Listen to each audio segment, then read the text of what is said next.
Hello, my name is Hidayat Greenfield, and I'm the elected regional secretary of the IUF in the Asia Pacific region. The IUF is a global union federation of food workers, and you are members of the IUF. And I'm very pleased to say that when I say I'm elected regional secretary, it doesn't just mean that I represent you, it means that I serve you. And in serving you, I want to talk a little bit about our approach and what we do. And I'll use our slogan from the IUF Congress in 2012 to capture, I think, very well the spirit of our union. And that slogan is organize, fight, and win. That was adopted 13 years ago. And I'm proud to say that in the past 13 years in the Asia Pacific region, we have been organizing, fighting, and winning.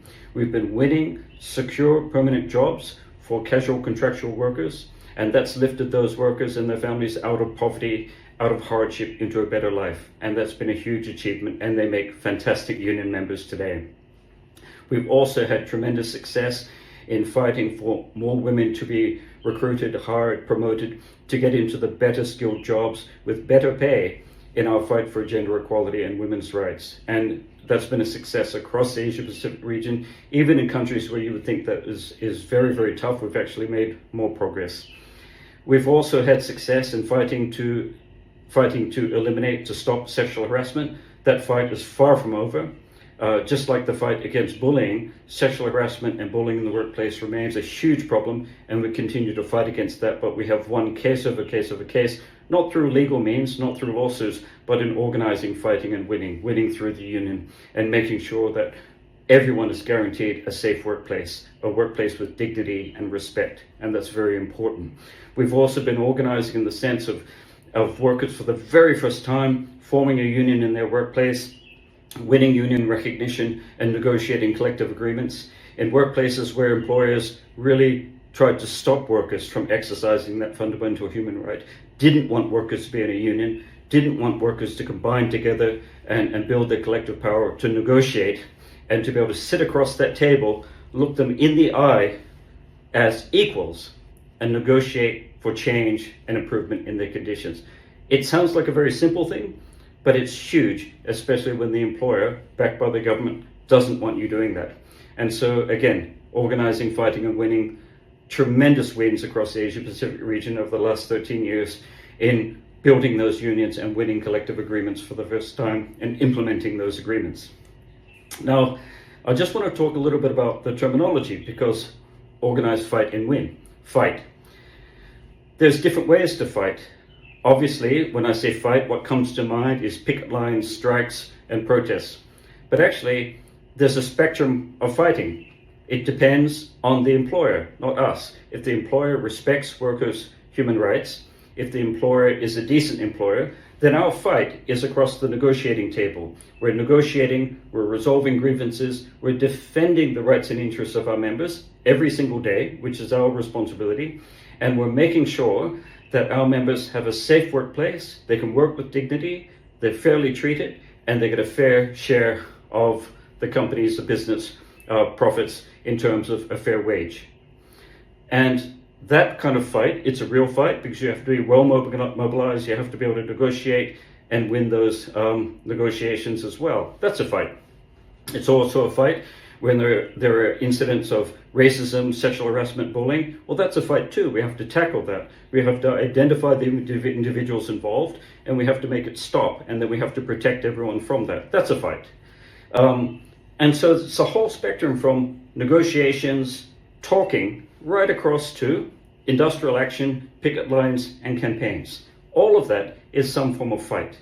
Now, again, you choose the kind of fight in response to the pressure we're getting and the reaction from the employers. So ultimately, it's the employers that will decide how hard we fight.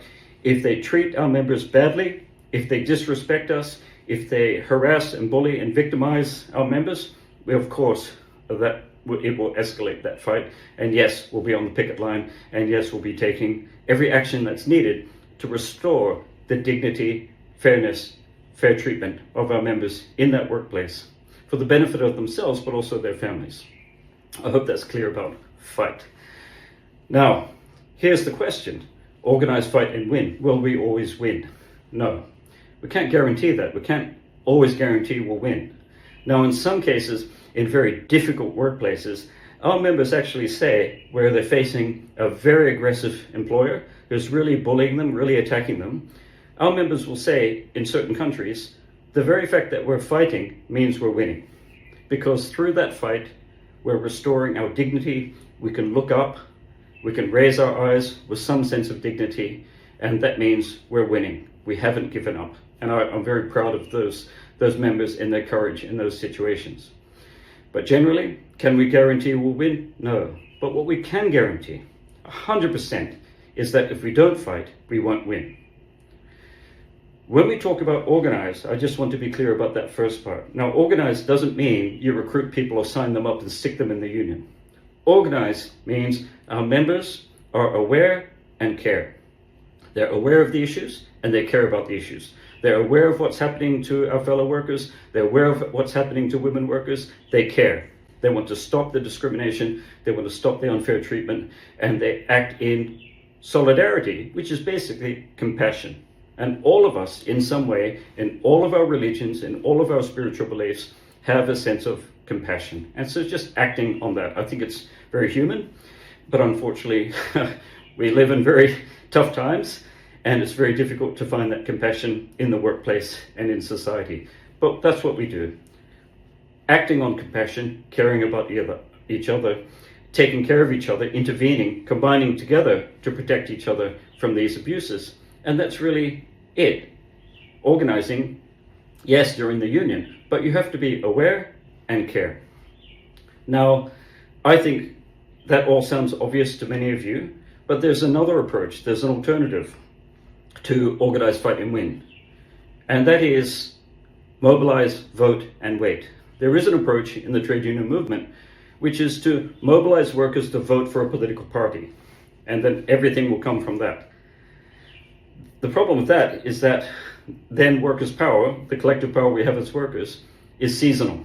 They only need you when the election comes around.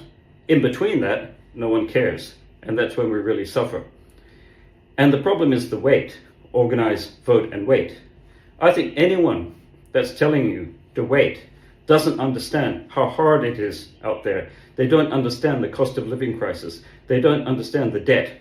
And they don't understand the sense of failure that you're feeling when you look around and think, how can I make sure my children have a better life than this?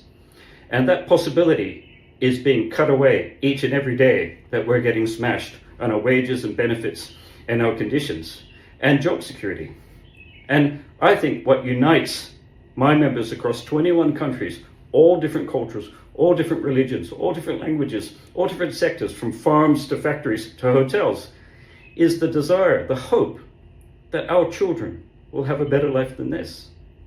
I think it's very reasonable, and yet that hope is fading. And our union, through organizing, fighting, and winning, creates that hope. Not a promise, not like political parties that promise and break their promises. We create hope through your power. And through that, we will bring about change. So I think it's very important. We have two choices: organize, fight, and win, mobilize, vote, and wait. I think we can't afford to wait.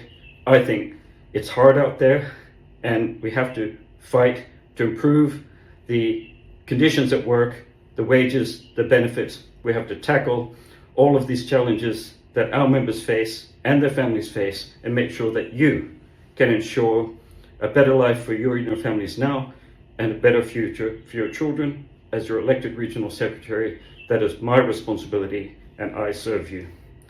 Let's organize, fight, and win.